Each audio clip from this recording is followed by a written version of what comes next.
नमस्कार, ग्वालियर लाइव पर मैं हूं अर्पित शुक्ला और इस समय हम मौजूद हैं शिवपुरी विधानसभा में। और हमारे साथ हैं वरिष्ठ पत्रकार संजय विजयन जी, जो कि लंबे समय से शिवपुरी ही नहीं ग्वालियर चंबल की जो राजनीति है उसको देख रहे हैं। और इनसे हम चर्चा करके जानते हैं शिवपुरी में जो चुनाव का प्रवाह है वो आपको किस दिशा में दिखाई दे रहा है। और सबसे पहले तो आपका स्वागत करते हैं। जी धन्यवाद अर्पित जी। शिवपुरी विधानसभा की आप बात कर रहे हैं तो शिवपुरी विधानसभा का चुनाव इस बार ऐतिहासिक होने जा रहा है, क्योंकि यहाँ 35 साल से बीजेपी की ही जो भी प्रत्याशी रहे हैं वो विजयी होते रहे हैं। बीच में 1.5 साल का समय अपन हटा दें तो कांग्रेस से वीरेंद्र रघुवंशी विजय हुए थे, लेकिन 35 साल से यहाँ कांग्रेस का सफाया ही रहा, मतलब प्रत्याशी जीत नहीं पाया है। लेकिन वर्तमान स्थिति में कांग्रेस से जो प्रत्याशी यहाँ पर आए हैं केपी सिंह जी, वास्तविक तौर पर जनता को ऐसे ही प्रतिनिधि की आवश्यकता थी जो यहाँ पर कुछ कर गुजरने की मतलब ललक रखे और जो कुछ कर दिखाए। तो कक्काजू में वो सारी संभावनाएं शिवपुरी की जनता को स्वाभाविक तौर पर नज़र आती हैं कि वो कुछ कर सकते हैं, क्योंकि पिछोर में भी उन्होंने पूरी तस्वीर बदल दी। जब से वो विधायक रहे हैं पिछोर के, तब से लेकर आज तक पिछोर को आप देखेंगे तो विकास की गंगा वहाँ बह रही है। विकास की गंगा बह रही है, लेकिन जो एक बात करें कि देवेंद्र जैन की तरफ से या फिर बीजेपी समर्थित लोग हैं, वो एक कैंपेन चला रहे हैं कि ये कहीं ना कहीं कानून व्यवस्था को लेकर के इस तरह की बात भी कर रहे हैं। तो आपको लगता है कुछ इन बातों का फर्क पड़ेगा जनता के मन पर? सामने वाला चुनाव लड़ रहा है तो उसे कुछ ना कुछ तो चाहिए ही। अब कानून व्यवस्था की स्थिति पर असर पड़ेगा तो पिछोर में आप बता दें कि कितनी जगह पर कितने लोगों के, कितने अन्य समाज के प्लॉटों पर कब्जे हुए, कितने अन्य समाज के लोगों को जिला पिछोर छोड़कर भागना पड़ा, कितने व्यापारियों को दुकानें बंद करनी पड़ी, प्रतिष्ठान बंद करने पड़े। एक भी उदाहरण किसी के पास हो तो वो मुझे बताएं। ये टोटल निराधार गलत है कि केपी सिंह जी के आने से गुंडई को बढ़ावा मिलेगा या फिर असामाजिक तत्वों को प्रश्रय मिलेगा। आप पिछोर में जाकर देखें, किसी भी तरह की, मैं खुद पत्रकार हूं और सारी खबरों को निष्पक्षता के साथ प्रकाशित करना धर्म समझता हूं, मुझे पिछोर से कभी भी इस तरह की कोई भी समाचार प्राप्त नहीं हुए कि केपी सिंह जी के कारण किसी को पिछोर छोड़ना पड़ा या किसी का प्लॉट चला गया, किसी की ज़मीन चली गई, किसी का व्यापार बंद हो गया। इस तरह का कोई व्यक्तिगत रूप से आप तो कई बार मिले होंगे केपी सिंह जी से, कैसे व्यक्तित्व लगते हैं निष्पक्ष रूप से? जुझारू व्यक्तित्व में वो वास्तविक तौर पर कुछ कर गुजरने की मंशा रखते हैं, और शिवपुरी जो चैलेंजिंग सीट थी उस पर आना अपने आप में बहुत बड़ा संकेत देता है कि वो शिवपुरी को क्या करना चाहते हैं। विकास की गंगा अब यहाँ बहने से कोई नहीं रोक पाएगा। जिस तरह की परेशानियों से शिवपुरी वासी दो चार हो रहे हैं वो किसी से छुपी नहीं है। सीवर हो, नल हो, जल हो, सड़क हो, जिस तरह की भी जो समस्त बीमारियां शरीर में होती हैं उसी तरह की सारी समस्याएं शिवपुरी विधानसभा क्षेत्र में मौजूद हैं। और उम्मीद कर रही है जनता की इन समस्याओं से निजात देने के लिए वाकई में कोई एक ऐसा प्रत्याशी हमें अब मिला है। अच्छा, यहाँ पर यशोधरा राजे जी पहले से विधायक थी। उन्होंने कहा कि मेरा स्वास्थ्य ठीक नहीं है, इस वजह से मैं कोई कैंपेन नहीं करूँगी।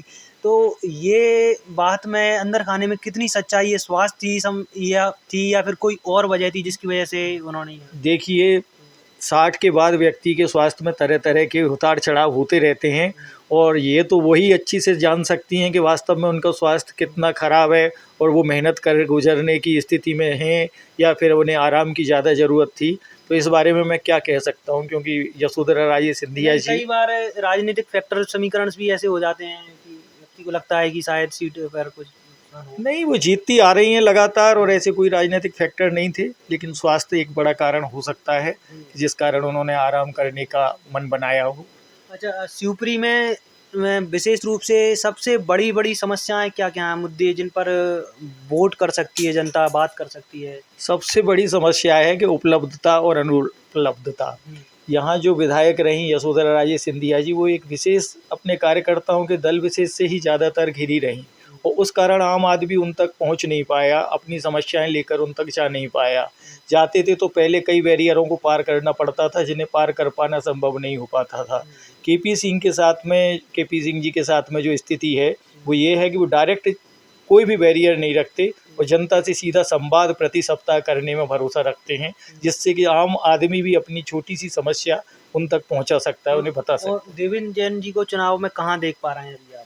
देवेंद्र जैन जी को केवल धनबल के अलावा मुझे कोई ऐसी चीज़ उनमें नज़र नहीं आती कि जिस कारण कि वो कोई ऐतिहासिक कार्य किया हो शिवपुरी के लिए, कभी उन्होंने विशेष मुद्दों पे काम किया हो, कुछ बड़ी बातें उठाई हो, आम आदमी की लड़ाई लड़ी। सेठ का बड़े सेठ जी हैं, इसमें कोई दो राय नहीं है।